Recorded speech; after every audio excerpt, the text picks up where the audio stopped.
सो ये है Asus ROG Strix G16 Ultra 9 वाला वेरिएंट है एंड भाई बहुत महंगा लैपटॉप है ये। 2,60,000 से लेके 2,80,000 के बीच में अभी ये लैपटॉप आपको मिल जाएगा। मैंने बेस्ट बाइंग लिंक्स डिस्क्रिप्शन में दे रखे हैं, सो जाके लेटेस्ट प्राइस वगैरह चेकआउट करते रहना। भाई सीधा स्पेक्स पे नजर डालते हैं। इसमें भाई इंटेल का Ultra 9 प्रोसेसर है 275HX, 5.4 गीगाहर्ट्ज की मैक्स क्लॉक स्पीड के साथ आता है। 24 कोर्स हैं एंड 24 थ्रेड्स हैं, मतलब हाइपर थ्रेडिंग नहीं है, जितने कोर्स उतने थ्रेड्स।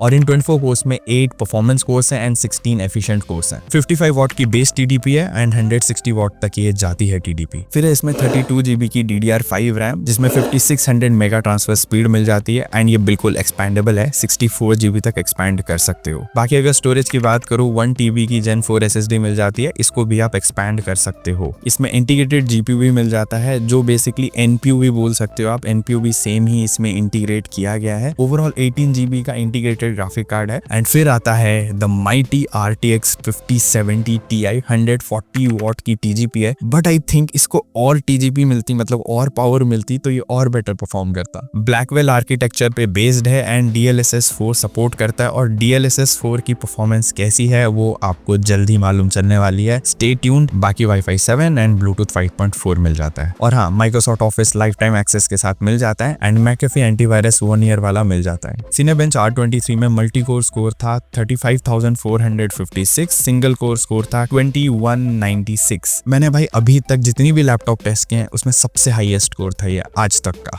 Geekbench में सिंगल कोर का स्कोर था 3104, मल्टी कोर स्कोर था 16,236, GPU का स्कोर था 1,69,132। 3D मार्क में स्टील नोमैड का स्कोर था 3,719 एंड टाइम स्पाई का स्कोर था 17,282। PC मार्क 10 का स्कोर था 8107, और ब्लेंडर के स्कोर तो आप अपने स्क्रीन पे देख ही सकते हो। अब सीधा गेमिंग परफॉर्मेंस की बात करते हैं। मैंने इसमें कुछ गेम्स खेले और ये जितने भी गेम्स खेले highest possible resolution and highest possible settings पे खेले। तो इसमें CPU GPU का टेम्परेचर देख लेते हैं और FPS कितने मिलते हैं वो देख लेते हैं। तो देखो भाई, सबसे पहले खेला मैंने रॉकेट लीग। आई नो आप लोग बोलोगे भाई CPU सेंट्रिक है ये, तो GPU सेंट्रिक नहीं है, बट भाई CPU भी टेस्ट करना था एंड हैवी गेम है वैसे ये CPU पे।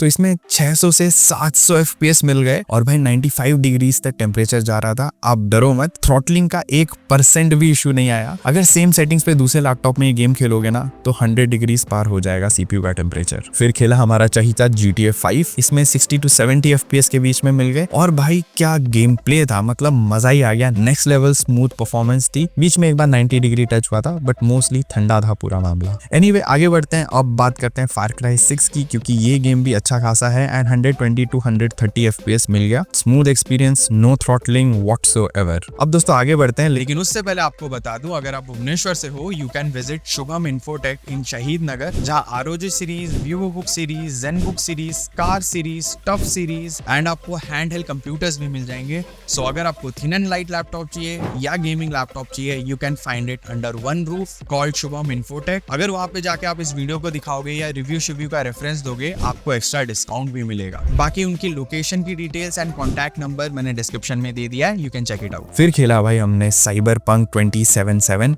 एंड इसमें भी परफॉर्मेंस बढ़िया थी, 100+ FPS मिल रहे थे। DLSS अगर मैक्सिमम लेकर जाओगे तो और बेटर आपको FPS मिलेंगे। फिर खेला मैंने इसमें Halo एंड उसमें भी 130 to 150 FPS मिल गए। बहुत ही स्मूथ एक्सपीरियंस रहा, बिल्कुल खेल सकते हो Halo, इसमें आराम से खेल सकते हो। फिर बारी आई Forza Horizon 5 की, जो बहुत ही ज्यादा चाहिता गेम है एंड भाई क्या ग्राफिक्स हैं। पहले DLSS ऑफ करके खेला मैंने एंड भाई 90 to 100 FPS दे रहा था विदाउट एनी प्रॉब्लम। जैसे ही DLSS 4 मैंने ऑन किया, सिंपली डबल हो गए FPS, मतलब 200 FPS मिलने लग गए एंड क्या परफॉर्मेंस थी। मतलब DLSS 4 तगड़ा काम करता है, रे ट्रेसिंग वगैरह एकदम मक्खन चलता है भाई इस लैपटॉप में, थैंक्स टू 5070 Ti। मेरे हिसाब से one of the best GPUs रहने वाला है इस साल एटलीस्ट। और भाई आखिर में खेला Valorant, कैसे मिस कर सकते हैं इसको। तो इसमें भी हमको 400+ FPS मिल गए। स्मूथ एक्सपीरियंस, मतलब अगर आपको ई स्पोर्ट्स वगैरह खेलना है, कॉम्पिटिटिव गेमिंग करनी है, इस लैपटॉप लैपटॉप को आराम से यूज कर सकते हो। फिर भाई मैंने एडिटिंग भी की, एकदम हैवी टाइमलाइन थी, 4K फुटेजेस भी थे, फुल HD फुटेजेस भी थी एंड 14 मिनट की वीडियो थी, ट्रांजिशंस के साथ, इफेक्ट्स के साथ, कलर ग्रेडिंग के साथ। भाई इसने 18 मिनट में एक्सपोर्ट करके दे दी। अब एक्सपोर्ट टाइम तो छोड़ो, अगर सेम टाइमलाइन में दूसरे लैपटॉप में बनाऊंगा ना तो वो प्लेबैक भी बिना लैग के नहीं होगा, ये लेकिन बिना लैग एकदम तगड़ा स्मूथ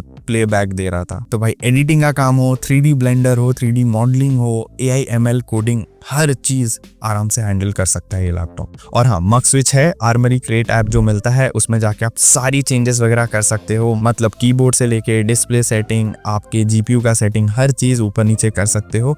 तो उसमें मक स्विच का भी ऑप्शन है, आप देख लेना। सो डिस्प्ले की अगर मैं बात करूँ, 16 इंचेस की डिस्प्ले है, इसमें आपको 2.5 के रेजोल्यूशन मिल जाता है, एंटी ग्लेयर कोटिंग मिल जाती है, DCI P3 कलर गैमेट है, 100% sRGB के साथ आने वाला डिस्प्ले है ये, एंड भाई 240 हर्ट्ज की रिफ्रेश रेट है। डिस्प्ले की क्वालिटी बहुत बढ़िया है, व्यूइंग एंगल्स काफी तगड़े हैं, मीडिया कंज्यूम कर रहे हो, एडिटिंग कर रहे हो, कलर ग्रेडिंग कर रहे हो, ग्राफिक डिजाइनिंग कर रहे हो, आपको कलर एक्यूरेसी एकदम टॉप ऑफ द लाइन मिलने वाली है। एंड उसी के साथ साथ overall day to day task कर रहे हो या गेमिंग कर रहे हो, 240 हर्ट्ज रिफ्रेश रेट की वजह से आपका एक्सपीरियंस एकदम स्मूथ रहने वाला है। फिर बारी आती है दोस्तों इसके 4 जोन RGB कीबोर्ड की। तगड़ा कीबोर्ड है एंड की ट्रैवल मेरे को थोड़ा सा ज्यादा लगा, एग्जैक्ट नंबर मुझे नहीं मालूम है, बट टाइपिंग एक्सपीरियंस मक्खन था, कोई दिक्कत नहीं आएगी। एंड जो LED है भाई सो गुड, और इसको डेफिनेटली कस्टमाइज आप कर सकते हो आर्मरी क्रिएट में। बाकी रहा इसका track pad, and I must say MacBook के बाद अगर कोई ट्रैक पैड मुझे पसंद आया है वो है इस लैपटॉप का। ग्लास फिनिश ट्रैक पैड है, काफी बड़ा ट्रैक पैड है, सारे जेस्चर्स आराम से रिकॉग्नाइज करता है एंड आपको कोई भी दिक्कत नहीं आएगी इसके ट्रैक पैड को यूज करते हुए। बहुत ही बेमिसाल ट्रैक पैड है, बट ध्यान रखना इसके ऊपर कुछ गिराना मत, ये टूट सकता है और फिर बहुत महंगा पड़ेगा आपको। फिर इसमें है 2 डाउन फायरिंग स्पीकर्स की क्वालिटी मुझे काफी डिसेंट लगी, मतलब बहुत लाउड नहीं है बट इतने अच्छे हैं कि आप मूवी आराम से कंज्यूम कर सकते हो बिना हेडफोन्स के, आपको दिक्कत नहीं आएगी। बाकी ये रहा ऑडियो सैंपल।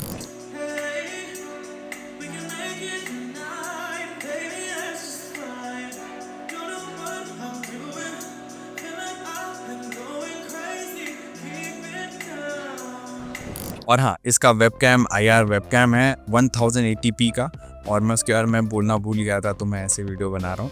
बाकी आप सैंपल चेकआउट करो एंड उसमें हेलो विंडोज़ जो आता है वाला फीचर भी मिल जाता है। हाय गाइस, सो अभी मैं अपने रूम में हूँ एंड फैन ऑन है, नॉर्मल लाइट्स ऑन है।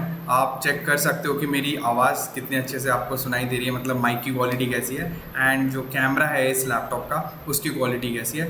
वैसे भाई ये लैपटॉप टेस्ट करने में मज़ा बहुत आ रहा है। अब देखो ओवरऑल बिल्ड क्वालिटी की अगर मैं बात करूँ, इसका जो लिड है वो मेटल का बना हुआ है एंड भाई फ्लेक्स ना के बराबर है। कीबोर्ड सेक्शन में भी फ्लेक्स ना के बराबर है। हिंज की क्वालिटी बहुत तगड़ी है, भारी लैपटॉप है 2.65 kg का एंड मोटा भी है। पीछे की साइड में आप देख सकते हो इसमें वेंट दिए गए हैं एंड रिपब्लिक ऑफ गेमर्स लिखा हुआ है। ओवरऑल दिखने में लैपटॉप बहुत तगड़ा है, एकदम फिनिश्ड लैपटॉप है एंड 360 ऑरा लाइट्स वगैरह भी मिल जाती हैं जिसमें ऑरा सिंग वगैरह हर चीज काम करती है। इसको भी आप कस्टमाइज कर सकते हो। भाई overall looks, build quality and design इस लैपटॉप की बेमिसाल है। और हाँ, वेट डिस्ट्रीब्यूशन भी काफी तगड़ा है जिसकी वजह से एक हाथ से आप इस लैपटॉप को खोल सकते हो। बाकी बात कर लेते हैं पोर्ट्स के बारे में। तो देखो सबसे पहले चार्जिंग पोर्ट है, फिर 2.5G लैन पोर्ट है, HDMI 2.1 पोर्ट है, 4K 120 हर्ट्ज का आउटपुट दे सकता है। फिर है USB 3.2 Gen 2 type A port, 10 Gbps तक की स्पीड ये आपको दे देगा। फिर है दोस्तों 2 Thunderbolt 5 पोर्ट 120 Gbps के साथ आता है एंड ये डिस्प्ले पोर्ट है DP 2.1 और PD चार्जिंग भी सपोर्ट करता है PD 3.1। राइट साइड में आपको कुछ वेंट्स वगैरह मिल जाता है again and 2 USB type A 3.2 Gen 2 ports मिल जाते हैं सेम 10 Gbps स्पीड के साथ। अब देखो ये सारी चीजें तो मिल गई, मेन बात आती है भाई बैटरी बैकअप कितनी है। अब ये परफॉर्मेंस लैपटॉप है यार, बैटरी बैकअप कितनी एक्सपेक्ट करोगे। वैसे मैं बता दूं इसमें आपको 4 सेल 90 Wh की बैटरी मिल जाती है जो अगर आप गेमिंग वगैरह करते हो तो 1.5 घंटा 1 घंटा 45 मिनट तक का ही बैकअप देती है। वैसे एक चीज मैं बता दूं, प्लग इन करके गेमिंग करोगे तो बेस्ट पॉसिबल आपको आउटपुट मिलने वाला है। एंड अगर मान लो आप नॉर्मल यूज कर रहे हो, प्लग इन नहीं कर रखा है, तो नॉर्मल यूज में ये 2.5 घंटे से लेके 3 घंटे एट द मोस्ट की बैटरी बैकअप दे देते हैं। और बाय द वे 280 वॉट का इसमें बड़ा सा चार्जर मिलता है। पीछे की तरफ देखोगे तो ROG स्ट्रीक्स लिखा हुआ है एंड एकदम खुला खुला मामला है। 3 फैन का सेटअप है। लैपटॉप ओवरऑल बहुत तगड़ी परफॉर्मेंस निकाल के देता है एंड टेम्परेचर भी काफी वेल मेंटेन्ड है। हाईली रिकमेंडेड लैपटॉप है ये भाई इस प्राइस ब्रैकेट में। आप क्या सोचते हो कमेंट करके बताओ एंड अगर चैनल पे नए हो तो सब्सक्राइब भी जरूर कर लेना। मैं मिलता हूं आपको अगले वीडियो में। Until then, over and out.